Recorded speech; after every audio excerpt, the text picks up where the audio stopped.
If Daniel Hayes hadn't taken an advance on his paycheck that week to treat his daughter to a celebration dinner, if the hostess at Lumar hadn't mistaken their modest appearance for a reserved VIP table, and if little Evan hadn't tugged his mother's hand in the exact direction that led them to a small corner booth tucked behind a tall potted palm, then perhaps two entirely different worlds would never have collided on that ordinary Thursday evening in Manhattan. Lamar, perched on the 52nd floor of a glass tower overlooking the glittering Hudson, was the kind of restaurant where reservations were booked months in advance and the wine list had no prices because if you had to ask, you probably couldn't afford it. Crystal chandeliers dripped light like liquid diamonds across polished marble floors. Waiters in tailored black moved with silent precision, delivering plates that looked more like art than food. The clientele consisted of hedge fund managers, tech billionaires, and the occasional celebrity trying to appear low-key. At the very back of the main dining room, hidden behind a lush arrangement of white orchids, sat Daniel Hayes and his 7-year-old daughter, Lily. Daniel was 36 broad-shouldered from years of manual labor with calloused hands and dark circles that never quite disappeared beneath his eyes. Tonight he wore his best button-down shirt, the one he usually saved for parent-teacher conferences, and a pair of dark jeans that had seen better days. Across from him, Lily beamed in a simple turquoise dress she'd picked out herself at a second-hand shop, her curly hair tied back with a ribbon that matched. The occasion was small but monumental in their world. Lily had scored a perfect 100 on her first-grade math test. For most parents, that might have warranted ice cream. For Daniel, who worked double shifts cleaning office buildings and delivering groceries after dark, it warranted something extraordinary. He had promised her months ago, "When you get a perfect score, Daddy's taking you somewhere with chandeliers like in the fairy tales," so here they were in the most intimidating place he'd ever stepped foot in because of a clerical mix-up at the front desk. The hostess had seen Daniel's polite smile and Lily's wide-eyed wonder and, assuming they were part of a late-canceled reservation, ushered them straight to the last remaining table in the VIP section. Daniel had opened his mouth to correct her, but then Lily whispered, "Daddy, look at the lights. It's like stars fell inside." He closed his mouth and followed the hostess. Now he was carefully cutting Lily's fettuccine Alfredo into perfect bite-sized pieces, while she chattered about how she'd solved the last problem faster than anyone else in class. "You should have seen Tommy's face when Mrs. would have seen Tommy's," Carter said. 100%, Lily giggled, swinging her legs under the table. "He looked like he swallowed a lemon." Daniel chuckled softly. "That's my girl. Smart and kind. The best combination." Across the room near the entrance, the air shifted. Ara Voss entered like a storm front in stilettos. 32 years old, platinum hair swept into a sleek chignon black silk dress tailored to within a millimeter of perfection, and an expression that could freeze champagne mid-pour. Behind her trailed her 6-year-old son Evan, clutching the hem of her dress like a life raft. Ara Voss was not just wealthy, she was power incarnate, CEO of Voss Group, the conglomerate that owned half the tech patents filed in the last decade.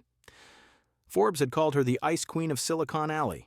Tonight she was here for a quick photo op with investors, not dinner. But Evan had begged to come along, and she rarely said no to the one person who still made her heart feel human. The hostess recognized her instantly and began leading them toward the private room reserved for the Voss party. Evan stopped dead. His small hand tightened on his mother's. His eyes, big hazel and unusually perceptive, locked onto the corner booth where a little girl in a turquoise dress was laughing so hard she almost knocked over her water glass. "Mommy," he whispered, tugging harder. "I want to sit with them." Ara frowned, following his gaze. "You don't know them, sweetheart." "But she looks happy," Evan said simply. "And the man is nice. He's cutting her noodles like you do when I'm sick." Ara glanced at the father-daughter pair. The man was clearly out-of-place shirt, slightly wrinkled hands, rough posture protective rather than entitled. The little girl radiated joy in a way Ara hadn't seen in, well, ever. The hostess paused, confused. "Ms. Voss, your table is this way." Ara cut her off with a single look. Then, to her own surprise, she said, "We'll join that table instead." The hostess blinked. But now, Ara added, voice low and final. Evan's face lit up like Christmas. He practically dragged his mother across the dining room. Daniel looked up just as Ara reached their table. His fork froze mid-air. The woman standing before him was unmistakable. He'd seen her on the cover of Time on CNBC on billboards taller than his apartment building. Ara Voss, the woman who could buy and sell entire industries before breakfast, and she was looking straight at him. "Excuse me," Ara said, her tone brisk but not unkind. "My son would like to sit next to your daughter. May we join you?" Lily didn't hesitate. She scooted over, patting the empty seat beside her. "Sure, come sit. I have extra breadsticks." Daniel's mouth opened closed, then opened again. Yes, of course, please." Evan climbed onto the chair next to Lily with the speed of someone who had just been given the best gift of his life. Ara hesitated for half a second, long enough for Daniel to notice the faint tremor in her hand, then sat down, gracefully folding her legs beneath the table as if she hadn't just upended the entire social hierarchy of Lumar. The hostess hovered, horrified. A manager appeared almost instantly, face pale. "Ms. Voss, we have a private suite prepared." "I'm fine here," Ara said without looking at him. The manager glanced at Daniel and Lily, then back at Ara, clearly calculating the optics of a billionaire dining with what appeared to be a cleaning crew. He opened his mouth, closed it, and retreated. Silence settled over the table for a heartbeat. Then Lily turned to Evan and asked brightly, "Do you like dinosaurs?" Evan nodded vigorously. "I have 17 of them, but they're all plastic." "Do you have real ones?" Lily giggled. "No, but my dad says he can make a robot dinosaur out of old milk cartons." "Right." Daddy Daniel cleared his throat, still trying to process the fact that Ara Voss was sitting 3 feet away smelling like expensive jasmine and looking at him like he was the most interesting thing in the room. "I might have promised that," once he admitted. Ara's lips twitched the barest hint of a smile, and just like that, in the most improbable corner of the most exclusive restaurant in Manhattan, 2 little children began the slow, quiet work of dismantling every invisible wall the adult world had built between them. The silence that followed Ara's arrival lasted only a heartbeat before the children shattered it like glass under a hammer. Lily leaned toward Evan with the unselfconscious curiosity of someone who had never learned to be intimidated by wealth. "Do you like dinosaurs too? I have a whole collection in my room. My favorite is the Triceratops because it has 3 horns and looks like it's ready to fight a bully." Evan's eyes widened. He nodded so fast his curls bounced. "I have 17. But they're all plastic. Mommy says real ones are extinct, but I think they're just hiding," Lily gasped in delighted horror. "Hiding like spies? Yeah, in the mountains, waiting for the right time." Daniel watched the exchange with a mixture of amusement and disbelief. His daughter was currently negotiating a secret dinosaur alliance with the son of the most powerful woman in American business. Meanwhile, Ara Voss sat perfectly still, hands folded in her lap, observing the scene as though she were watching a boardroom presentation she hadn't prepared for. Daniel cleared his throat. "Would you like some bread, Ms. Voss?" He pushed the small basket of warm sourdough toward her. It was the only thing he could think to offer. Ara blinked, then reached for a piece almost mechanically. "Thank you." She tore off a corner and placed it in her mouth without really tasting it. Evan turned to Daniel next. "Mr. Daniel, can you cut my noodles too? Mommy's always busy on the phone when we eat." Ara's hand froze mid-motion. Daniel noticed the way her shoulders stiffened just for a second. "Sure thing, buddy." Daniel reached over, took Evan's plate, and began cutting the fettuccine into careful, even squares. The motion was automatic, years of doing the same for Lily after long shifts when his hands were still shaking from exhaustion. Lily watched with pride. "Daddy's the best at cutting noodles. He says it's a superpower." Evan giggled. "What's your other superpower?" "Fixing things," Lily said proudly. "He fixed the heat in our whole building once at 3 a.m. Everyone was cold, but Daddy made it warm again. Like magic." Daniel's cheeks flushed. It wasn't magic. Just a broken thermostat and a screwdriver. Ara's gaze flicked to Daniel's hands. They were rough, scarred in places, knuckles slightly swollen from years of labor. Yet they moved with surprising gentleness as he slid the plate back to Evan. "Thank you," Evan said softly, then looked at his mother. "See Mommy. He's nice." Ara didn't answer. She was still watching Daniel, something unreadable flickering behind her eyes. The moment of quiet warmth was broken by the arrival of the manager. He approached the table with the practiced smile of someone who had seen every kind of crisis in a five-star dining room, but never this one. His eyes slid over Daniel and Lily with thinly veiled disdain before settling on Ara. "Ms. Voss," he began, voice oily, "we have a private suite prepared for you and your son. This table is not quite appropriate for your party." Ara opened her mouth, but before she could speak, the waiter who had taken their order earlier stepped forward, clearing his throat. "Sir," he said to Daniel, lowering his voice, "but not enough the fettuccine? Alfredo is our signature dish. It's $38 per plate. Are you certain you can cover the bill? We don't offer charity here." The words landed like a slap. Daniel's face burned. He reached for his wallet, instinctively knowing exactly what was inside $37 in crumpled bills and a coupon for a free coffee at the corner bodega. His mouth opened, but nothing came out. Lily's small hand reached under the table and squeezed his. She didn't understand the numbers, but she understood the look on her father's face. Ara's expression went from neutral to glacial in an instant. She set her napkin down with deliberate calm. "Add 2 more plates to the order," she said, voice like steel wrapped in silk. "And send the entire bill to Voss Group headquarters. I'll take care of it personally." The manager's smile froze. The waiter's eyes widened. A woman at the next table, a socialite dripping in diamonds, leaned over and stage whispered loud enough for half the room to hear Ara Voss dining with the help. How charitable. Daniel's jaw tightened. He had heard worse. He'd been called worse. But tonight, with Lily sitting right there, it stung deeper. Before he could respond, Lily stood up on her chair, small, fierce, and utterly fearless. "My daddy is a superhero," she announced, hands on her hips. "He fixed the big heater in our building when everyone was freezing. He stays up all night to make sure I have breakfast. And he's the best daddy in the whole world, so you should be nice." Evan scrambled to his feet beside her, mirroring her pose. "And Mr. Daniel is funny. He makes faces when he cuts noodles. Our house has 1,000,000 drivers and butlers, but none of them make faces. They're boring." The woman with the diamonds blinked. The manager looked like he wanted the floor to swallow him. Ara Voss, CEO billionaire ice queen, did something no tabloid had ever captured. She laughed. It was quiet at first, almost startled, then fuller, warmer, until it softened the sharp edges of the entire room. She covered her mouth with her hand, but her shoulders shook. Daniel stared at her stunned. He had never heard that sound on television. No one had. When the laughter faded, Ara looked at Daniel directly. "Thank you," she said quietly, "for making my son smile. And for not pretending you're someone you're not." Daniel swallowed. "I couldn't if I tried." The moment might have lasted longer, but the universe had other plans. Ara's assistant burst through the entrance doors, coat dripping, eyes wide with panic. "Ms. Voss!"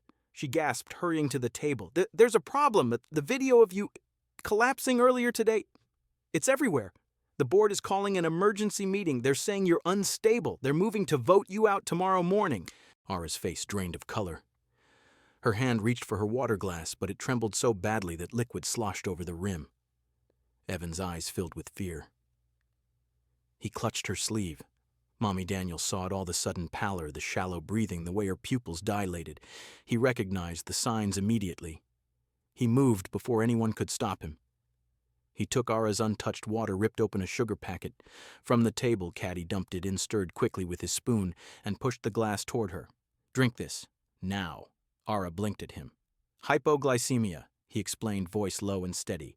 "Stress spike. You're crashing. Sugar will stabilize you in under 90 seconds. Trust me." She stared at him for another beat, then lifted the glass and drank. The room watched in stunned silence. 90 seconds later, color returned to her cheeks. Her breathing evened. She set the glass down carefully. How did you know?" Daniel glanced at Evan, who was still clinging to her arm, eyes huge. "Because no child should ever have to watch their mother collapse and have no one catch her," he said simply. "No matter who she is, Ara Voss, the woman who had never cried in public, never shown weakness, never let anyone see her falter, felt the first hot tear slip down her cheek. She didn't wipe it away. For the first time in years, she let it fall. Daniel Hayes had never been one for dramatic exits, but leaving Lumare that night felt like walking out of a dream he hadn't asked to enter. He paid the small portion of the bill he could, $23 and change for the bread and water, and left the rest to Ara's account with a quiet apology to the waiter. Lily waved goodbye to Evan like they were old friends parting after summer camp. Evan waved back, clutching the small paper napkin Daniel had folded into a clumsy paper airplane and slipped into his hand. "See you soon, Lily," Evan called. "See you soon, dinosaur spy," Lily called back. Ara watched them go, standing at the edge of the table long after they disappeared through the heavy glass doors. Her assistant hovered nearby phone, already buzzing with notifications about the viral video. Ara ignored it. For the first time in years, she felt something sharper than ambition. 3 days later, on a crisp Saturday morning, her black town car pulled up outside a modest brick walk-up in Astoria, Queens. The building had seen better decades. Graffiti tags had been half-heartedly painted over on the lower walls, and the buzzer panel looked like it had survived a war. Ara pressed the button for 4B. No answer. She pressed again. A crackle. Then Daniel's voice, cautious and tired. "Who is it, Ara Voss?" Silence. Then the door buzzed open. Daniel met her in the narrow hallway outside his apartment. He was wearing a faded gray t-shirt and jeans, hair still damp from a shower. Behind him, the door stood ajar and the smell of coffee and pancakes drifted out. Lily peeked around his leg eyes wide. "Mommy, Ara." Ara's heart did something unfamiliar, tightened and softened at the same time. "I need to speak with you," she said. "Privately." Daniel glanced at Lily. "Sweetheart, go finish your pancakes. I'll be right there." Lily hesitated, then scampered back inside. Daniel stepped aside. "Come in." The apartment was small but clean. Toys neatly stacked in one corner, a worn couch that had clearly doubled as a bed more than once. A single framed photo on the wall, Daniel in army fatigues holding a newborn Lily, his late wife smiling beside him, exhausted but radiant.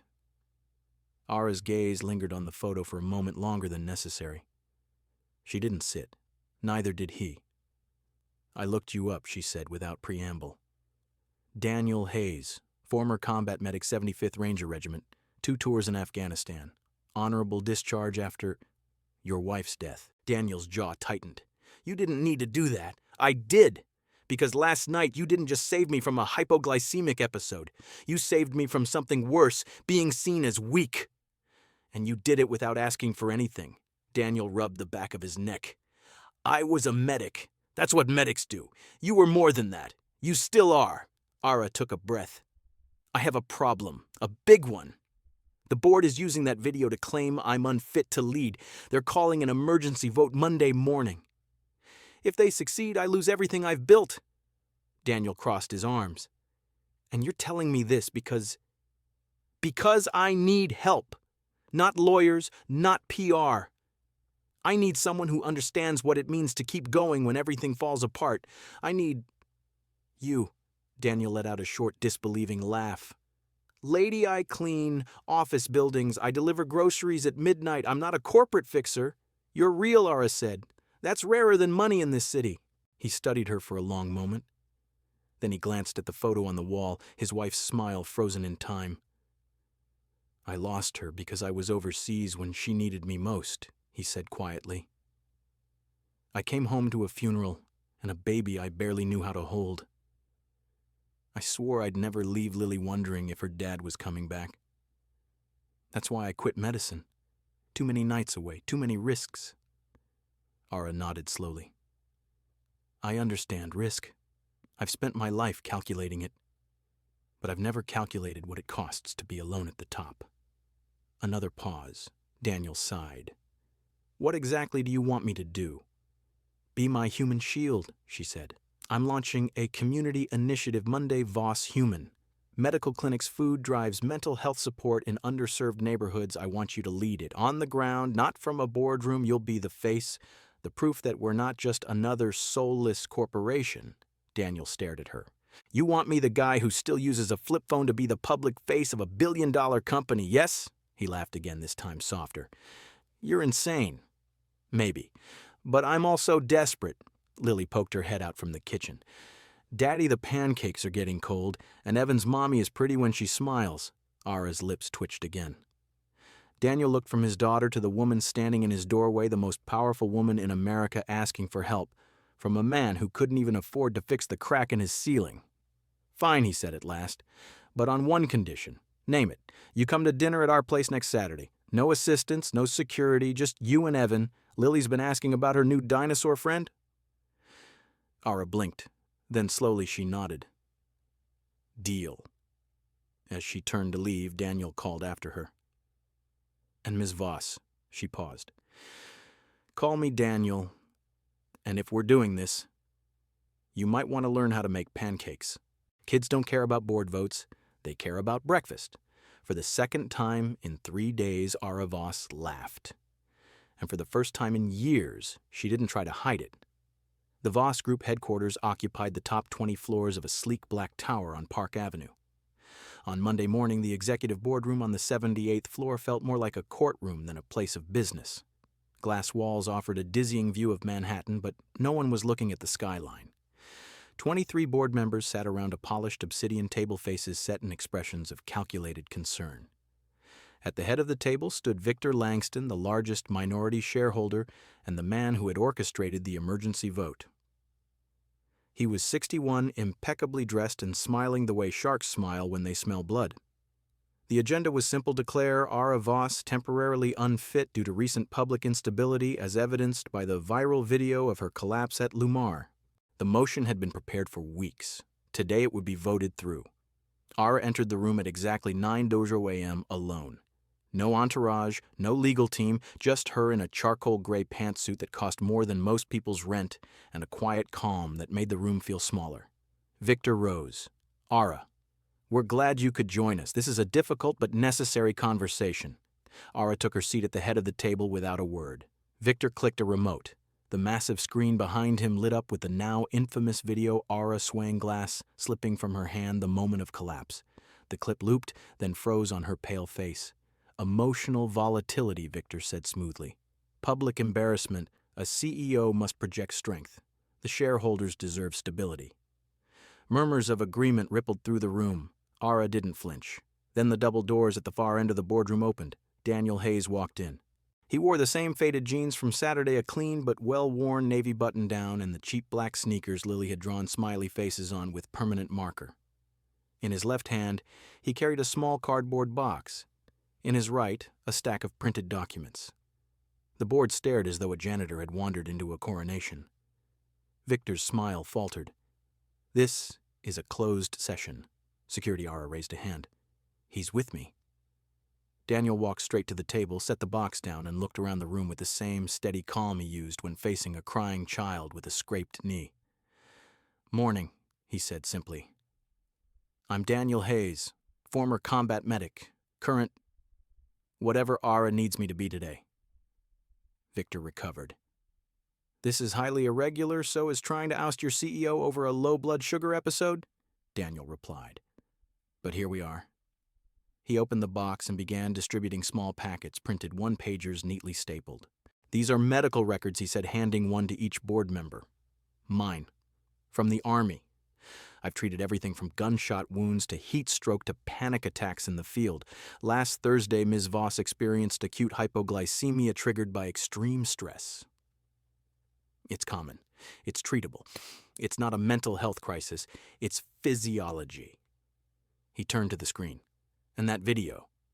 It shows exactly what a competent person does when someone's in trouble. They act. Fast." Victor opened his mouth, but Daniel wasn't done. "Second document," he continued, sliding another set across the table. "Voss, human. Launched this morning, mobile clinics in the Bronx food pantries and Brooklyn mental health hotlines for single parents. We've already served 300 families. Photos are on page 3. The room began to murmur again, this time with curiosity. Daniel pulled out his phone, yes, the flip phone, and opened a photo. He held it up. "This is Lily and Evan yesterday. They spent the afternoon making paper airplanes and teaching each other dinosaur facts. While you were preparing to vote, they were reminding two adults what really matters." He looked directly at Victor. "You want to talk about instability? Try telling a 6-year-old his mom might lose her job because someone filmed her having a bad minute? That's unstable." Victor's face reddened. This is sentimental nonsense, Noara cut in voice clear and cold. This is reality. She stood. For 10 years, I've built this company on numbers, acquisitions, and fear. Today, I'm telling you that's not enough. We're more than profit. We're people. And if you want to replace me because I'm human, go ahead. But you'll do it knowing the man who saved me without asking for a dime is standing right here, and he's worth more than every share in this room combined. Silence. Then one board member, a quiet woman in her 50s, spoke up. I moved to table the vote. A second voice. Second. Victor's jaw worked. He looked around. The tide had turned. The vote was tabled, indefinitely. As the room emptied, Ara turned to Daniel. You didn't have to do that, I know, he said, but Lily would have been disappointed if I didn't show up for my friend. Ara's eyes softened. You're more than that. Daniel shrugged a small smile, tugging at his lips. Maybe. But let's start with dinner next Saturday. You still owe me pancakes. She laughed again, freer this time. And for the first time, Ara Voss realized that the most powerful thing she'd ever acquired wasn't a company. It was the courage to let someone in. The elementary school courtyard in Astoria was transformed for graduation day. String lights hung between maple trees, folding tables groaned under trays of cupcakes and lemonade, and a small stage held rows of tiny chairs where first graders in paper mortar boards fidgeted and grinned. Parents lined the perimeter phones raised, capturing every moment of their children's tiny triumph. Daniel Hayes stood near the back, arms crossed, trying not to look as nervous as he felt. He'd borrowed a charcoal blazer from his neighbor, the one that still smelled faintly of mothballs, and paired it with his best jeans. Lily had insisted on tying his tie herself. The knot was crooked, but full of love. Across the yard, Ara Voss arrived in a simple cream sundress, the first time anyone had ever seen her in anything that wasn't tailored within an inch of its life. Her hair was loose, catching the late afternoon sun, and Evan clung to her hand wearing a tiny bow tie that matched his mother's nervous smile. The ceremony was short and sweet. Lily walked across the stage to collect her certificate, beaming when the principal called her name. Evan followed, waving enthusiastically at Daniel and Ara.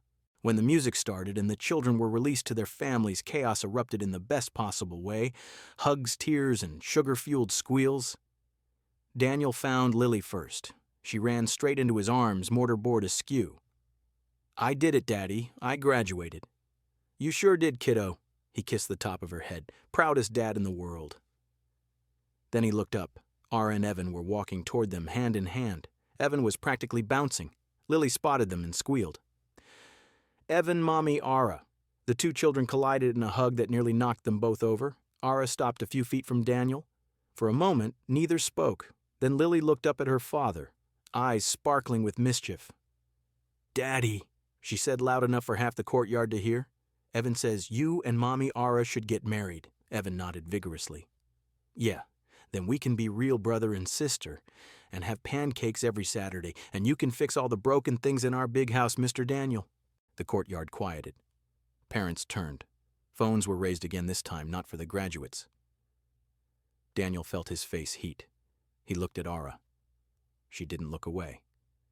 Instead, she reached into the small clutch she carried and pulled out a single platinum ring, a diamond, the size of a small grape, the one that had once graced the cover of Vanity Fair under the headline, "The Ice Queen's Armor." She held it out to him. Daniel stared. Ara smiled, small, vulnerable, real. I don't have a speech prepared, she said softly. I've spent my life planning acquisitions, not moments like this, but I've learned something in the last few months. The best things aren't planned.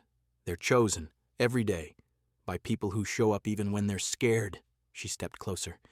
So, Daniel Hayes, will you marry me? Not because I'm rich or powerful or because the board finally stopped trying to overthrow me, but because you taught me how to be a mother again, because you make my son laugh, because you cut noodles like it's an art form, and because against every logical calculation I've ever made, I love you.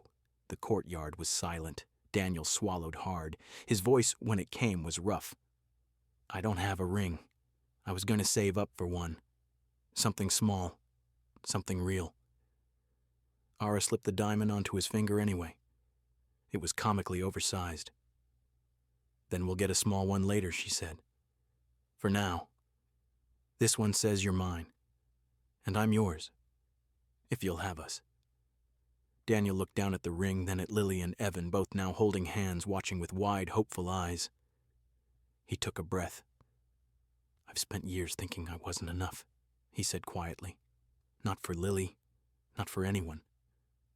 But you and Evan, you make me feel like I'm exactly what you need. So yes, Ara Voss, I'll marry you, I'll be your husband, I'll be Evan's dad, and I'll spend every day trying to deserve this. He pulled her close. The kiss was gentle at first, then deeper, and the courtyard erupted in cheers and applause. Lily and Evan jumped up and down, screaming yay in perfect unison. Later, as the sun dipped low and the string lights glowed, Ara leaned against Daniel's shoulder while the children chased fireflies across the grass. I still don't know how to make pancakes, she murmured.